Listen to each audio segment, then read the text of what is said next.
Hello. This burger looks delicious, but it isn't a regular burger. It's a kangaroo burger from Australia. It tastes like beef, and Australians often cook it on a barbecue. They cook the meat on the fire, and they eat outdoors. They have barbecues at Christmas because it's hot and sunny. In India, people eat a lot of curries.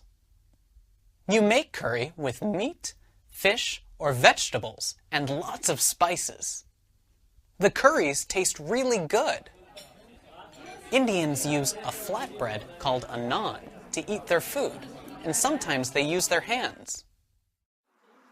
In many Asian countries, like Japan, Vietnam, and China, people eat using chopsticks. The chopsticks are usually made from wood or plastic. Can you eat using chopsticks? Do you have any traditional foods in your country?